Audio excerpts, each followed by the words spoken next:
Chers membres d'Église et chers amis, bonjour.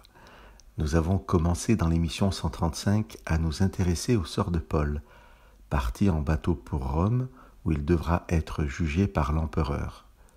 Je vous lis au verset 27 du livre des Actes les versets 12 à 14.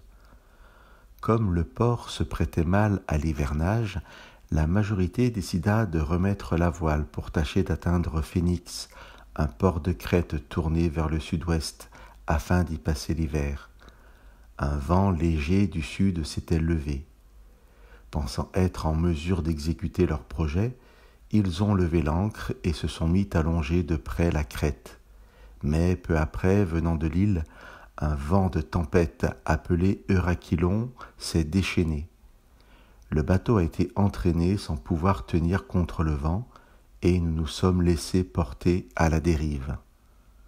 Dans la suite du texte, Luc nous explique comment l'équipe va tenter par divers moyens de maintenir le bateau à flot.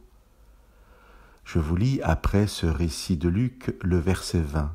« Ni le soleil, ni les étoiles n'avaient paru pendant plusieurs jours, et la tempête restait si forte que nous avions finalement perdu toute espérance d'être sauvés.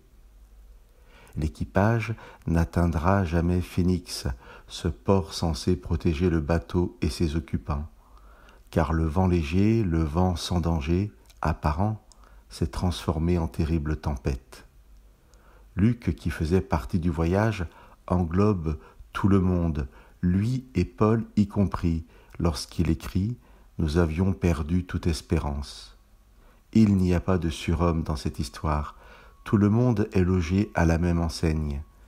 Il n'y a pas de surhomme, mais il y a le Dieu de Paul, comme nous dira le texte dans la suite du récit. La question se posera toujours de savoir pourquoi Dieu, souvent, n'empêche pas l'épreuve, mais intervient miraculeusement au cœur de l'épreuve, quand toute espérance s'est envolée. La question se posera toujours pour celui qui continuera à la poser, s'enfermant parfois dans son incompréhension, plutôt que de s'ouvrir à la grâce de Dieu. Dans un combat entre le doute et la foi, entre la révolte et l'acceptation de l'épreuve, le doute et la révolte gagneront toujours, parce qu'il y aura toujours de bonnes raisons à vue humaine pour s'insurger sur ce que Dieu semble permettre. Pour l'instant, dans ce récit, tout le monde, comme le bateau, est à la dérive.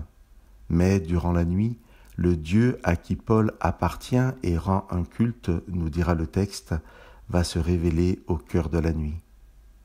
Chers amis, qui que nous soyons, quelle que soit notre croyance et notre foi, nous pouvons être au cœur de la tempête. Elle n'est pas le signe que Dieu nous a abandonnés et nous n'avons pas à désespérer. Dieu, quelle que soit l'épreuve, n'abandonne pas les équipages. Et la question à se poser n'est pas tant de savoir pourquoi Dieu permet certaines situations, mais comment je peux discerner sa présence à mes côtés sur le chemin de l'épreuve. Que Dieu vous bénisse.